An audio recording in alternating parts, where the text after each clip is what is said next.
Before there were Funko Pops, there were Mighty Mugs.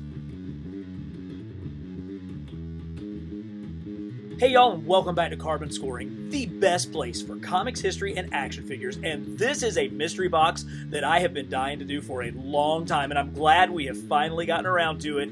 Here they are, Hasbro's Mighty Mugs, and you guys are going to love it as we go through this entire box. But before we get into the contents of it, I want to show you three Mighty Mugs that I love so much they have remained in my main Spider-Man display to this very day. And here they are, the three main representations of Spidey that we've gotten in the Mighty Mugs. Now, this, of course, is the original Mighty Mug. This is the Spider-Man that came out when the line started, and it really is a great example of everything that came from here on. This is the main body that they used for all the Mighty Mugs. It's a super deformed style, and what that means is the normal anatomy of the human body is that the entire body is about 7 heads tall. So if you were in art class, they would tell you to make the body about 6 heads and then one more head for the actual head part. Super deformed figures are typically in either 1-to-1 scale, meaning the entire body is the same size as the head, up to about 1-to-4.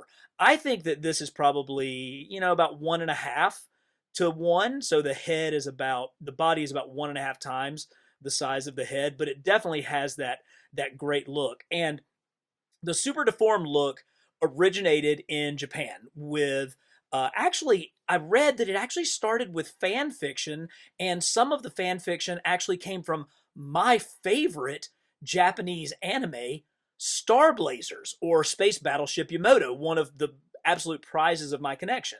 So here we have the Spider-Man, and you can see it's just such an incredibly stylized look at Spidey. I like that this is a different type of spider on the back. I love these chubby legs. I love that stylized spider here. And of course, the giant eyes that are going to be the hallmark of most of this line. He does have a little bit of articulation, just like all of the figures do. And he's got that great Mighty Mugs logo on his feet. But not only did we get the original red and blue suit, of course, we got the black suit, and the black suit's really nice. He's got his web shooter there. You can see the little hole where the web shooter comes out of the top of his wrist. A sweet spider on the chest, and different eyes. Still big, still huge, but a little bit different. But that wasn't all, because as a 2008 Comic-Con exclusive, we got this fantastic half Peter, half Spider-Man. And you guys know how much I love the artistry and artwork of Steve Ditko, and this thing is straight out of a Ditko comic. It's the details, though. It's the surprised, scared look of the teenage Peter Parker with his mouth open. It's the little detailing in his hair that gives it texture, and of course, that tie is just 2 inverted triangles right on top of each other. Now, we've seen a lot of cell shading in our figures lately. This is how you do cell shading. You see how subtle those colors are, but they still give that texture and that 3-dimensionality. So this is one of my absolute favorites. We got cell shading here underneath the arms. This one sits right at the front of the top of my Spider-Man display. So we had to always start out with Spidey, but there's so much good stuff waiting. So let's get back into the box and dig in. And we got to start with my gateway drug to this line, Iron Man. So when these things came out, I wasn't buying everything at the time. I was trying to be, very choosy with the action figures and the toys that I bought. And I'm like, man, I don't need these things. But I kept looking at this dadgum candy-colored Iron Man. And yeah, I bought the Spider-Man because, I get a pass for Spider-Man. But I'm like, I'm not going to collect this line. And then I was at my local Toys R Us, and I grabbed this, and it was over. It was over. I was getting all of them from that point on. The way that the red and the yellow just absolutely scream. I love that little belly.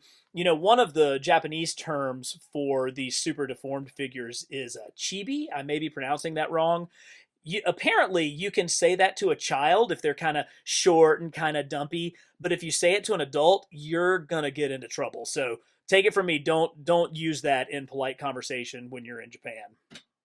Now, digging into this box, let's grab Captain America next. So we've gone from Iron Man, here's Captain America. This is probably not my favorite one. I mean, I love the classic Captain America costume. I love the fact that he came with a shield.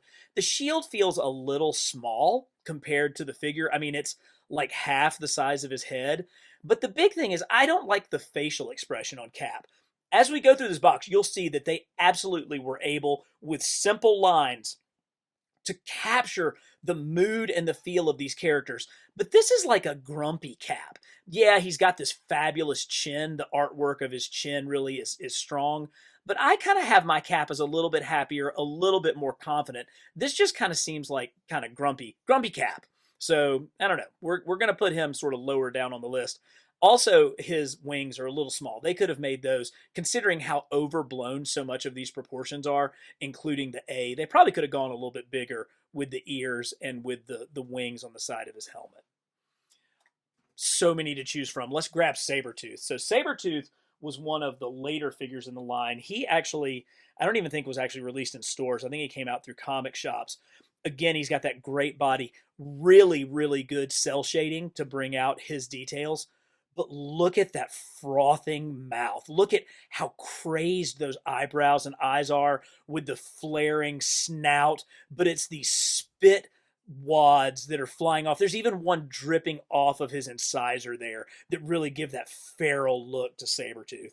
And who would Sabretooth be without a side-eyed Wolverine? Now, we did get several Wolverines in this series. They did come with claws, so that was like a little bit of an addition to the sculpt because they have these claws here. I love the crisscross arm hair and even the crisscross chest hair. But look at those awesome sideburns and that side eye that Wolvie is throwing at you. He's got the right mouth expression of a grumpy, angry Wolverine. This one actually came with a cowboy hat. I'm not sure where it is. It's probably somewhere amongst all of this stuff. Spider-Man's villains got some play with Doc Ock. And of course, he has movable tentacles. So these actually still have the original packaging stuff that came on them. But look at that face. Look at his dopey hairstyle, how they were able to use these kind of geometric patterns to get that bowl cut into Doc Ock. But look at his villainous, like, nasty chiclet teeth there. And he's like grimacing and whatnot. The green really shines, but the fact that they went the extra mile and gave him the tentacles is what makes this Doc Ock like such a spectacular figure.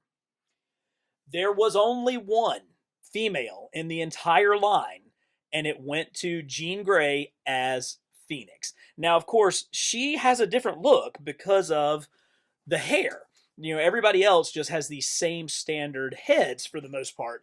But Jean has this big kind of flowing red hair. And it doesn't take away. I mean, she still obviously fits in nicely with everybody else. Again, we've got the good cell shading. Say that 3 times fast. And you can also see how shiny the gold is off of her costume. She's a little bit kind of angry looking. Like, I wonder if they wanted to do this face for Dark Phoenix instead of just Phoenix. But the hair's kind of cool. I would have liked to have seen more female figures in this line, but if there was one female that I would have really liked to have seen, it would have been Mohawk Storm. Can you imagine one of these Mighty Mugs with that big white flowing mohawk coming off the top? Oh, that's a missed opportunity, but we'll still take it. Let's look at these two figures, because this is where they actually used the same sculpt but created 2 completely different figures with Ghost Rider and Johnny Storm, the Human Torch. Now, the Ghost Rider is brilliant. I love how the spikes on his costume are portrayed in such a simple way, but it still gives that 3-dimensional look of them coming off. You know, you can see just the little triangle divot makes them look like they're popping off. He's got his belt and his zipper on his leather jacket, but look at this head. You know, you've got the skull pattern with the teeth, but then the big holes where his jawbone opens up, and even kind of the lines of his jaw just subtly done in this incredible, like, oversimplified anime manga type style. But look at these translucent flames coming off the top. And they do, they really shine. You can see right through these. They are so, so cool. So the guys at Hasbro were smart. They took this exact same sculpt and created a wholly different character out of it. Yeah, it's the same head with the translucent flame effects. And they've even got like a little bit of shading at the top. But look at the confidence and how cocksure this Johnny Storm is. That smile just really goes with him. And I love how just by simply using, well, just one, two, three different colors, they're able to create these flame effects in such an artistic way. I mean, he almost looks like a 1950s hot rod with these cool flames, but they just kind of wick and flicker up around his body. And it's amazing how even just with 3 colors, they were able to get this much action and detail into this Human Torch figure. While we're talking about the Fantastic Four, let's grab the other member of the FF that we got. That would be everyone's favorite Benjamin J. Grimm, idol of millions. And again, it's the fact that they used this style to take advantage of it. So Ben Grimm tends to have a really heavy brow, so they created that with a singular line right across the top that's thicker than the other lines of his rock formations. And he's got his little nose, and he's a little grumpy, so that fits that he has that. Got his classic Fantastic Four tights going on, but the rock formations, you know, they have different depths and thickness of the lines to give it a little bit more texture. You can clearly see how these lines are of different thickness. Now, if there's one complaint that I have to have about Mighty Muggs, it's the same complaint that I had if you watched my famous covers video. The Marvel Famous Covers series that came out in the late 90s, early 2000s, had 2 members of the Fantastic Four. It had Reed Richards and Susan Richards, or Susan Storm. Mighty Muggs had the Thing and the Human Torch. We didn't get a complete set in either one of those.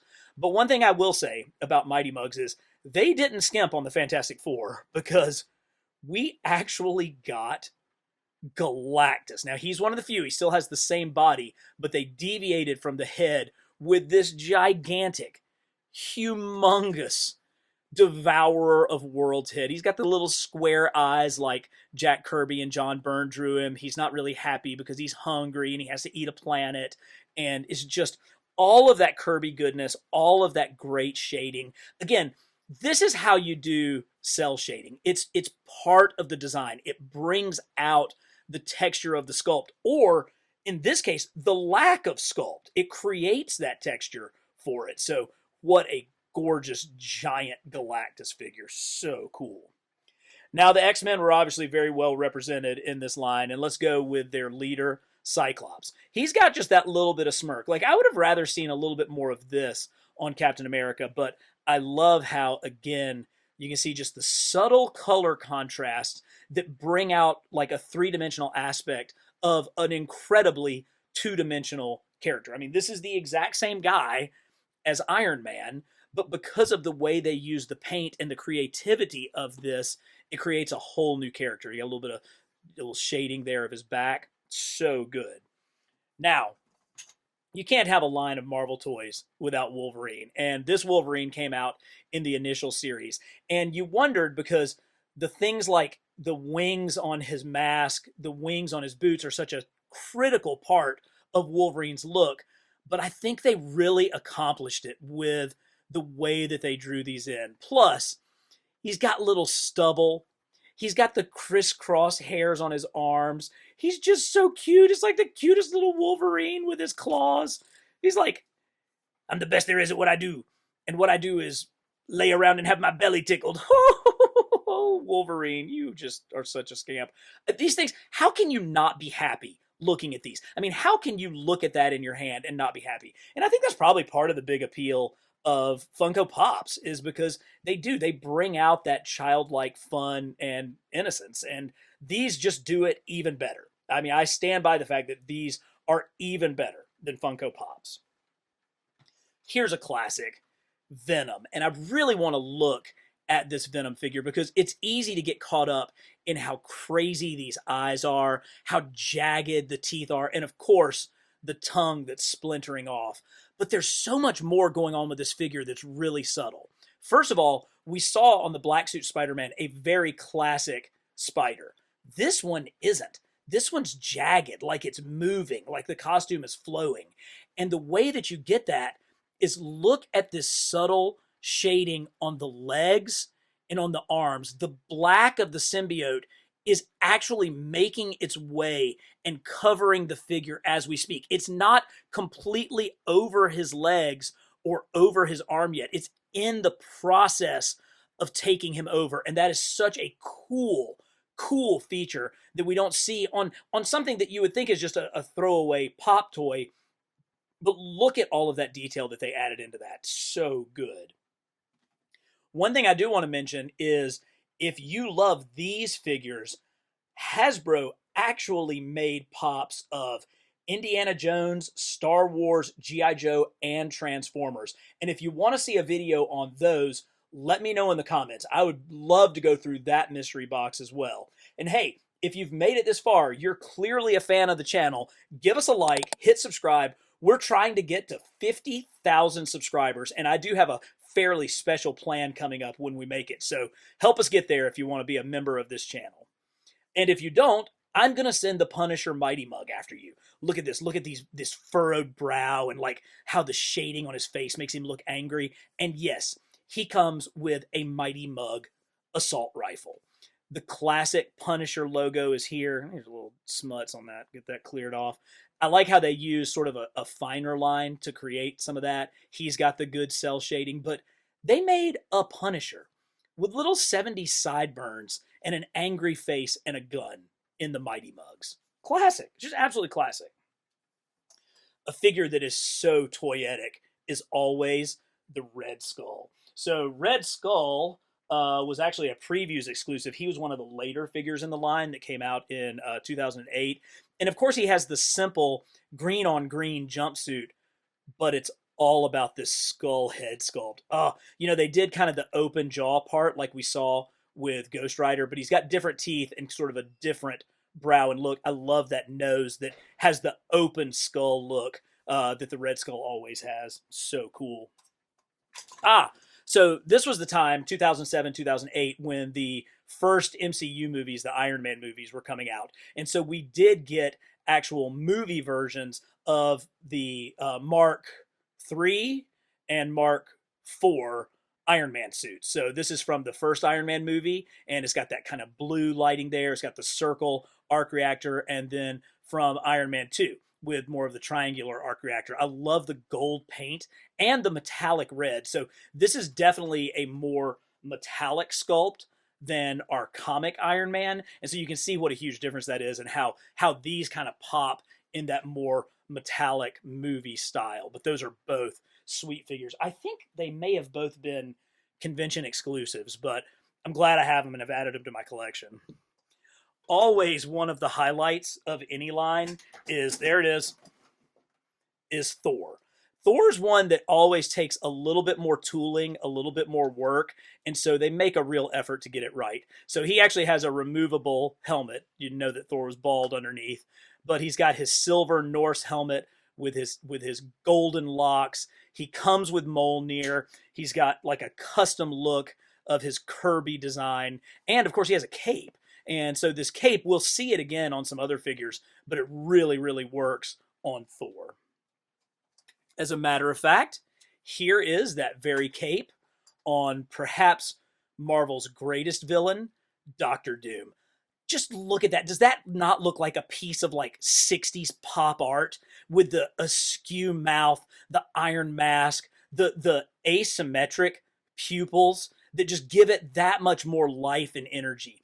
Oh, Victor, you are killing it. You've got great armor here over your cloak and your cape. And yes, it is kind of weird to have this hood be the same shape as the rest of his helmet, but that facial detail makes up for all of it. So awesome. Speaking of green, let's grab a few more green characters, beginning with the Green Goliath himself, the Incredible Hulk. We got some tattered purple pants. We've got crazy Hulk mouth wide open. And of course, Hulk, particularly in the 70s, was also drawn with a really heavy brow. And they get this with kind of the combination unibrow and then having it really low set over his eyes. He's got that doofy 70s haircut. Look how crazy that looks from the top. But one of the things I love about Hulk is he's got little Hulk nipples and a little Hulk belly button. So I think that's an innie. I don't think Hulk has an outie. It looks like it's an innie. But there he is, the Green Goliath, the Hulk. Speaking of green, here is Vision. And this is one where, complementary colors, red and green, just go so well together. We've seen some Visions that really have kind of bright red, but I think this one actually works, or bright yellow. I think this one actually works with a little bit more muted color. Same cape as Doom and Thor, but then he's got the extra kind of hood, the collar coming up over here. A little bit more of a flat android expression, which I think works, but that is a terrific version of Vision. If only we'd been able to get a Scarlet Witch in this line to go right along with him. So cool. Couple more Iron Men while I'm thinking about it. We've got, this is not necessarily the Mark 1 movie armor. This is the Mark 1 comic armor. So it's that silver Iron Man with kind of the almost the plated look with then the metallic look on top of it. Really cool, because this figure probably would have been too flat, but by giving him kind of the half shading all the way around, it really brought out, and of course that mouth really brings out that old school 60s vibe. But we did get a movie War Machine as well. So this I think was also in the movie line. I'm not sure if this was a comic exclusive, but I love the additional patches as far as his weaponry, his missile launchers, and his Gatling gun. So cool. Around this time in the comics, the Ultimate comics were being published, and this is the Ultimate version of Captain America. It's a little bit of a different costume. He has a wider belt. He has the gray underneath his arms. He does not have his typical wings, and there's the star here. So there's just some subtle differences that lead this to being a different Captain America from the one that we saw earlier. I think this shield is basically still the same size, which means it's too small. But he's a little bit more mellow, which doesn't fit. Actually, the other Captain America, the 616 Captain America, should be more mellow, and this Captain America should be angrier. But we are nitpicking details when we're talking about these. All right, there's another member of the FF family, one who works perfectly, and it actually, look, there's a peg. They all have the peg, but it really works for the Silver Surfer. There he is, Norrin Rad, surfing the spaceways with his silver metallic paint. Has kind of some of that same darker shading that we saw on the original Iron Man costume, but just great, just really works. And again, makes me that much sadder that we didn't get a Reed and Sue in this line. Somebody that we did get, who we finally just got this past year in Marvel Legends, was Jigsaw. Now, Jigsaw's got his giant, dirty, hairy gun. He has his tuxedo or his suit. But look at the just spectacular artwork. I'm sure that there was some artist or designer at Hasbro who was like, hey, look, I know that, we need to do like Hawkeye, but man, I'd really like to take a crack at Jigsaw. And then he brought out his pre-production art, and they're like, yeah, okay, yeah, we can totally make a Jigsaw. So the Punisher has a bad guy to fight. Where'd Punisher go? Here he is. So if you need to have, a major, gun battle in your Mighty Mugs corner, these are the two guys to come to with it. Few more of the original Mighty Mugs, one of them being Thanos. Now, I haven't looked at this guy in a while, so this Thanos does not have an Infinity Gauntlet. He's just like a pre-Infinity Gauntlet Thanos, but look at how great that purple and yellow work. He's got his little chin marks there, so they bring that out, and of course his chin is higher, his mouth is set higher.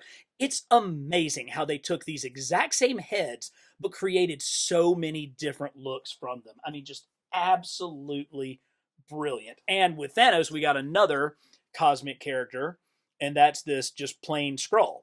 So again, a figure that we had to wait for forever in Marvel Legends, we got in Mighty Mugs 15 years ago. He also has that chin look that the Skrulls have, really nice, and I like his kind of side-eye action as well.